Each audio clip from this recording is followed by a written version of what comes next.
everybody, and welcome to this midweek review with Mr. John. I am Mr. John, and we have been talking about a really cool guy who became a priest from a mom who could not have a baby, but when she prayed to God, her prayer was answered, and the priest became known as Samuel. Do you remember our story from Samuel? Hannah prayed because she couldn't have a baby, and her like, I don't even know what you, wife-in-law, I don't know what you call them when you're married to the same, another woman's married to your husband, and a wife-in-law, I don't know what they call that, but Penina was able to have children and was teasing and making fun of and saying all these hideous things to Hannah. But Hannah had one thing in her belt that Penina didn't have.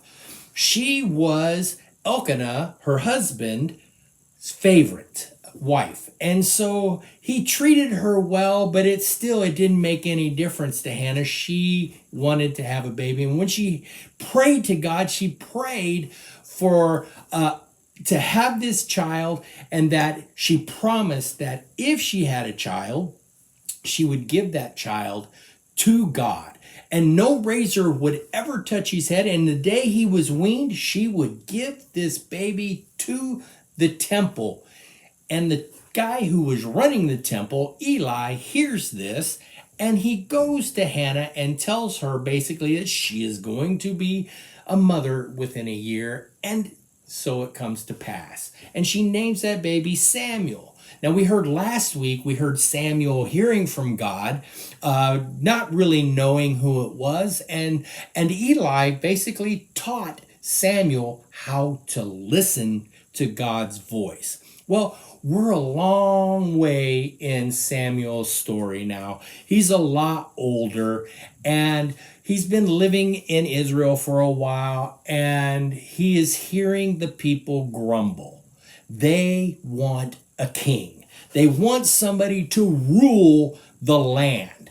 They want somebody to take care of the thing.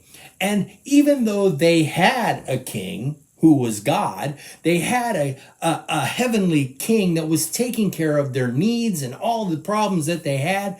That wasn't good enough. They wanted a human king. And Samuel and even God were not too thrilled about this. Both of them knew that there would be a time for a king, but the time wasn't now.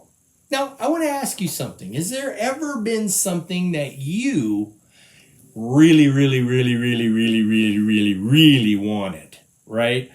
And your parents go, just not so sure this is good for you, right? I don't know if you should have this thing. It's, I know working in kids ministry a lot, you can go on Amazon.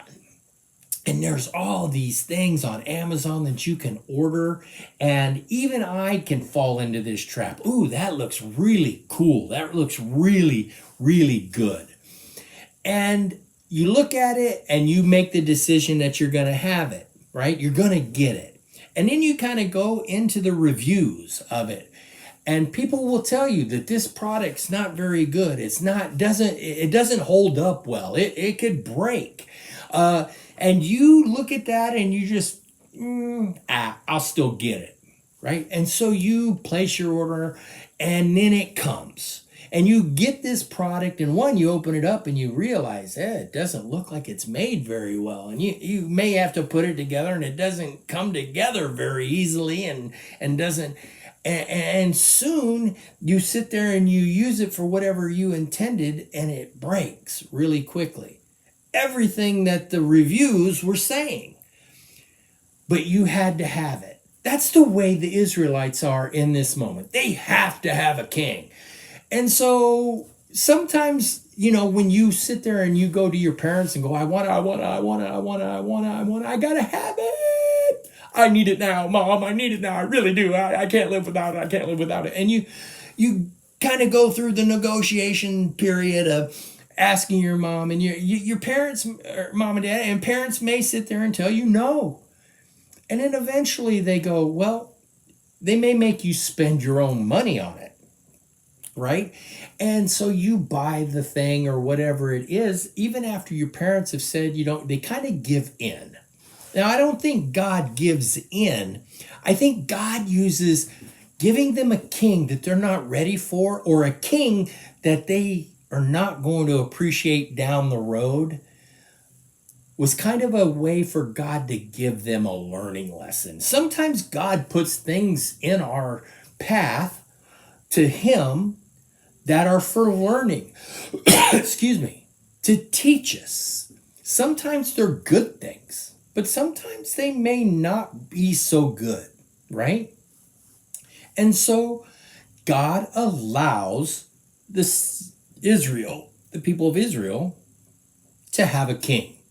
And so how they come about having a king is Samuel is sitting there and there's two guys out, and for some reason they're looking for lost donkeys, right? They're all over the place looking for donkeys, and one of the guys happens to be named Saul.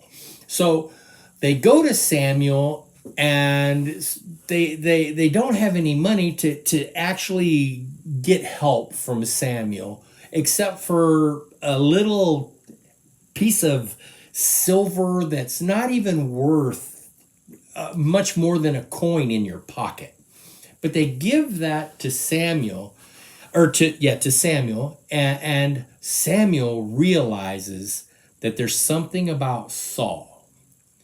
Now, Saul gets anointed to be the future king of Israel in that moment. And I'm going to give you some good news too. They find the donkeys too. But Saul gets anointed to be king. And Saul, when he becomes king, he starts off doing very good. He starts to do what God wants him to do. And I think he's set up in that situation because he's doing good for God and he's doing good for Israel. But the warning that God gave them is, listen, Samuel gave them too, is you really don't want a king right now, because a king can start off good, but then get full of himself. And all he's going to think about are ways to please himself. And that's what happens to Saul down the line. He gets to a point where he may care about the people, but the stuff I want comes first. I want it, I'm going to get it, and I don't really care what you say. And that's kind of where Saul starts to go. Now, we're going to talk in the next couple weeks and next month about the guy that is meant to be the king of Israel. And he comes after Saul, and he lives during the time of Saul. And we're going to talk about how they interact with each other. But it's a great month to stay with us next month, because we're going to learn about the guy who is a man from God's own heart. That's right. Next month, we're going to be talking about David. And so hang around. I want to talk to you more about this great king. And we're going to learn a lot more about Saul and how he went from being a good, okay king to this not so good guy. So hang with us. Verse is coming up next. We'll have a new verse next week. And I just hope you keep listening and keep working on all these verses. Hold them into your heart so you have an opportunity when you get the chance to tell somebody about Jesus. We'll talk to you later. Hey, have a great 4th of July. That's coming up this week. Have fun. Bye. See what great love the Father has lavished on us, that we should be called children of God. 1 John 3:1a.